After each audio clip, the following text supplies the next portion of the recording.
Since October, the Russian government has been forced to replenish the budget from the National Wealth Fund. $4 to $5 billion a month is used to cover the deficit of the Russian budget, the Ministry of Economy of Ukraine stated.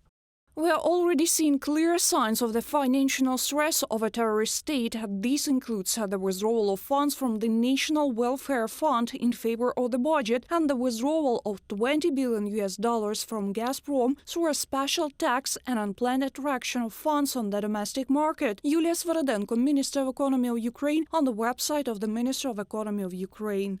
The war unleashed by Russia against Ukraine is costing the Russian economy too much. The sanctions imposed by the West led to a crisis in Russian industry. Due to the ban on the supply of high-tech products, equipment and components in Russia, enterprises are closed. Russian consumers have lost some of their usual goods, and for the rest, they pay triple the price. Rising unemployment, mass immigration due to mobilization and mobilization itself complicate the situation. The real incomes of Russians have decreased from 3 to 5%. Naturally, this is due to the high level of inflation. I want to remind you that somewhere in the summer, inflation was 18%. Now it has slightly reduced, but it was possible to reduce the consumer sentiment of Russians. This is associated with a partial mobilization. It is associated with the fact that a lot of people went abroad to escape from mobilization. Business continues to withdraw from the Federation. According to Yale University analysts, more than 1,000 companies have already left the Russian market or suspended their work there. About 20 billion euros of Russian assets are frozen in the European Union. Russian imports and exports are falling.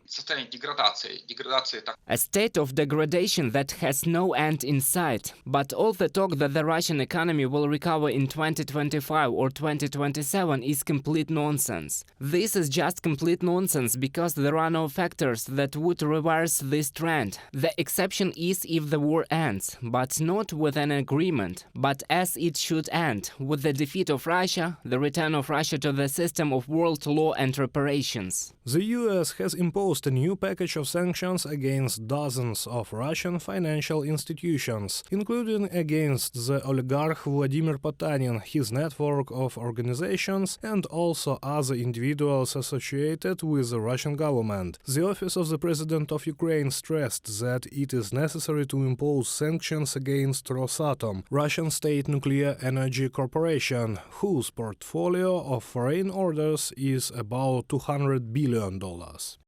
Russia continues to blackmail the world with nuclear weapons, and Rosatom hopes to increase export revenue. It cannot be like that. We will work systematically to ensure that sanctions against Rosatom become a reality. Andriy Yermak, head of the Office of the President of Ukraine, on Telegram.